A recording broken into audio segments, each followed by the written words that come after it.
Bonjour, je suis docteur Alice Matete Mounois. Je suis biologiste en embryologie au sein de la clinique de la Fondation Matete pour la lutte contre l'infertilité. Et je suis également directrice de la Fondation Matete, mère de 4 enfants. Je me définis comme une femme, pas battante, parce que je pense que tout le monde peut se battre, parce que le combat est perpétuel tous les jours, mais je me définis plutôt comme une femme à la quête de l'excellence, à la quête d'un développement de soi, surtout pour donner le meilleur. Donc, je suis là à travailler sur moi beaucoup plus pour m'améliorer encore davantage dans tout ce que je fais, dans le savoir-vivre en société et dans le savoir-être, bien entendu.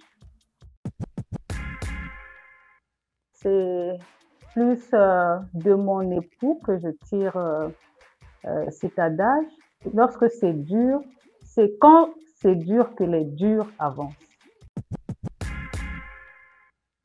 Ma passion, en tout cas, j'aime la musique aussi. J'aime la musique, j'aime la lecture. Je lis beaucoup dans le cadre de mes recherches. Donc, je suis une femme scientifique. J'ai un parcours totalement scientifique. Donc, je lis les innovations sur les innovations scientifiques. Je me cultive beaucoup sur les nouvelles avancées en matière de technologie, surtout aussi.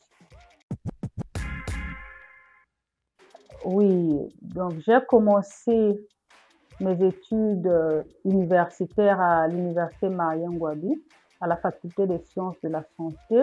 Maintenant, on appelle l'INSA, la FSA actuellement. Et après, j'ai poursuivi mes études à l'université Cheikh Anta Diop Dakar, au Sénégal. Ensuite, à Abidjan, à l'université Félix Houphouët-Boigny, où j'ai obtenu ma thèse de doctorat. Et j'ai fait 2 universités en Inde pour ma spécialité. Donc, j'ai fait l'université de Manipal et dans l'état de Karnataka et aussi à Ahmedabad, dans un campus Zygon Academy. Oui, je suis, tel que je me suis présentée, embryologiste, donc biologiste embryologiste. Donc, je suis là à concevoir les embryons au laboratoire en utilisant les gamètes, donc qui sont le spermatozoïde et les ovocytes de la femme pour ensuite faire la fécondation au laboratoire. À l'issue de cette fécondation, nous obtenons des embryons qui seront transférés, congelés ou soit transférés directement dans l'utérus maternel pour continuer, pour devenir des bébés. Donc, c'est un travail qui n'est pas si banal, hein. Donc, mon activité, c'est dans une concentration. Quand même, je suis tout le temps concentrée dans ce que je fais. Et j'ai aussi cette charge, hein, pour le moment, d'être la seule à pratiquer cette activité au Congo. On a peut-être d'autres Congolais, d'autres compatriotes qui peuvent être ailleurs, mais je ne sais pas à ma connaissance. Je suis en ce moment la seule à le faire. Donc, c'est cette charge-là qui m'incombe, qui fait en sorte que je sois pas tout le temps en distraction. Donc, je suis très, très concentrée parce que s'il s'agit des vies humaines, on n'a pas droit à l'erreur, on n'a pas droit à la paresse, on n'a pas droit, on doit être tout le temps au-dessus, concentré et en plein dans le travail. Oui, en tant que directrice de la fondation, mon style, je veux dire, il y a la rigueur, je suis très rigoureuse, déjà de par mon métier, qui demande beaucoup de rigueur, beaucoup de minutie, beaucoup de finesse, et je travaille bien que ça soit difficile, mais j'essaie d'inculquer ça à mes collaborateurs, donc que ce soit les médecins qui sont avec moi, tout le personnel, donc depuis les infirmiers, les agents d'entretien, en tout cas tout le monde, je fais de mon mieux pour pouvoir inculquer ces valeurs, beaucoup de respect aussi entre nous, collaborateurs qui travaillons. Ma principale stratégie, J'ai beaucoup de stratégies, hein, parce que chaque équipe est spécifique, c'est différent. Donc, on a plusieurs équipes comme ça, mais je m'adapte, en fait, à la façon de fonctionner de l'équipe, au fonctionnement des différentes équipes. Toujours donner du courage, le matin, en tout cas, être quand même, saluer mes collaborateurs avec, en tout cas avec enthousiasme. Je n'ai pas une seule stratégie pour motiver mes équipes, c'est les encourager. Je fais les réunions, j'organise des réunions, des rencontres. Je vais à la rencontre de mes équipes sur leur lieu de travail. Je prends des nouvelles, j'essaie de voir ce qu'il faut pour continuer, j'essaie de voir aussi ce qui leur manque et tout, et je m'adapte en fonction des équipes, en tout cas. Je suis fière déjà lorsque j'ai un embryon sain au laboratoire et lorsque je vois un bébé naître qui est le fruit de mon travail. Pas vraiment le fruit de mon travail, mais de toute l'équipe, puisque je suis pas seule. Mais si je sais que j'étais au laboratoire, j'ai tout mis, j'ai tout misé et que j'ai obtenu un résultat qui est un bébé en bonne santé, je suis satisfaite. Ça, c'est le plus grand plaisir que je tire de mon travail, la plus grande satisfaction.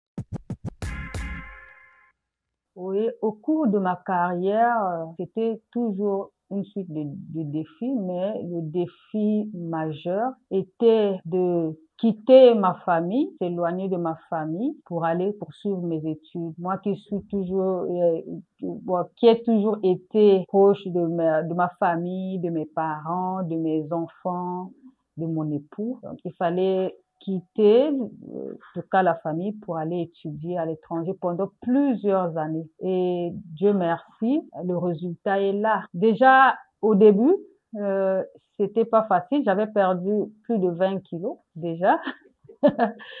J'ai commencé à déprimer malgré que j'étais à l'école. J'ai eu quand même beaucoup de soutien. J'ai demandé à ce que qu'on me fasse venir au moins les enfants. Donc c'est ce qui fut fait.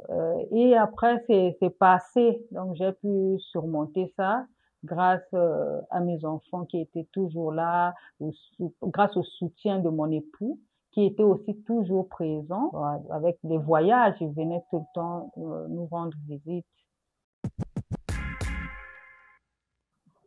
En tout cas, l'équilibre entre vie privée et vie professionnelle, c'est mon fort aussi. Je sais bien équilibrer pour que à la maison, on sente pas que maman manque ou l'épouse manque. En tout cas, je le fais bien.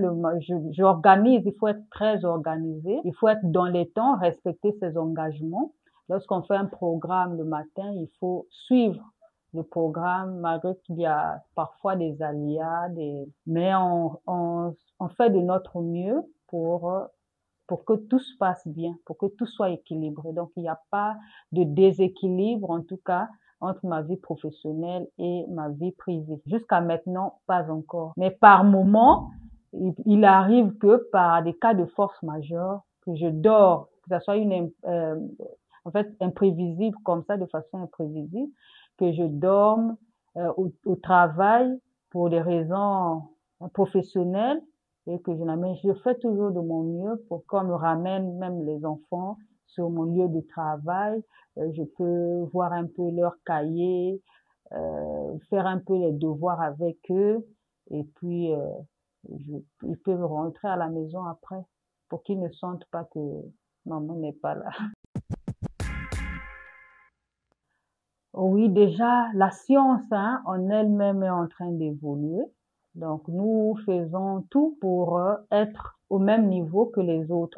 Bientôt là, je vais participer à un congrès, donc il y aura plusieurs, en tout cas cette année, où les autres vont faire part de leurs recherches et nous aussi, nous faisons les rapports de nos activités pour essayer d'améliorer la qualité de nos services, nos protocoles aussi, pour adapter nos protocoles à l'heure actuelle, à la nouvelle technologie.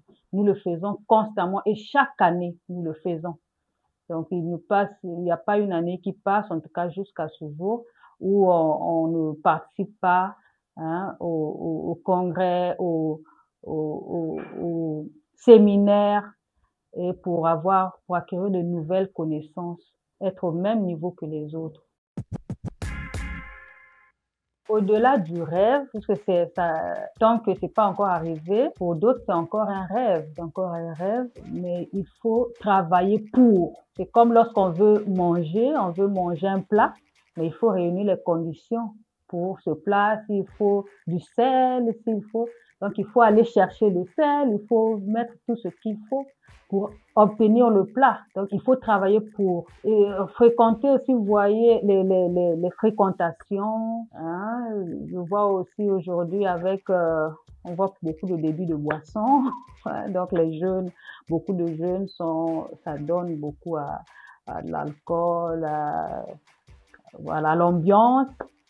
C'est bien, mais il faut travailler. Si c'est un rêve, c'est pas dans un début de boisson que votre rêve pourra se réaliser. Il faut travailler pour fréquenter les gens qui ont eu ce parcours, demander des expériences, demander conseil. Ça va bien se passer, travailler pour juste.